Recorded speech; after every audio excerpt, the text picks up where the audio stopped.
Old School Balisong here. I have not talked about the Varden Pains for a while, but I did see online on Instagram that he is making another Damascus inlay Balisong. I don't know what it's going to look like, but if y'all are interested, I'd start following him.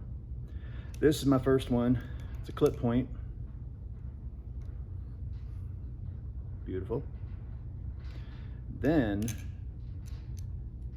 this is what started it all. I saw this on PVK Vegas prototype, and I don't know what the blade style is called, but it is beautiful. And then I got very lucky with this one. I missed it when it went up for sale, and then whoever bought it decided to pass it along, and I got it. Look at that beautiful Lockheed Blade. Yeah, I'm shaking. Damascus. This thing is just stunning.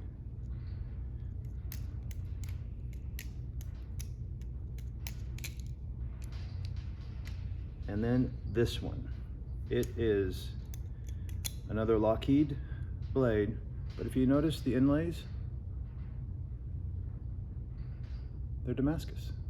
How cool is that?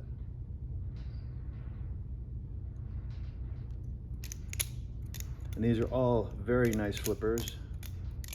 And honestly, I don't flip them enough because I am not that good of a flipper and I don't want to hurt them. So we got Damascus inlays, Lockheed Blade, Damascus inlays with a Damascus blade, the prototype. I can't remember what this is. I know it's a Marcaida, I think I pronounced that right. But this thing, she's fun to flip. And then this one is so traditional looking. I just had to buy her. Clip point. Varden Paim. Go check him out on Instagram. Old School Balisong.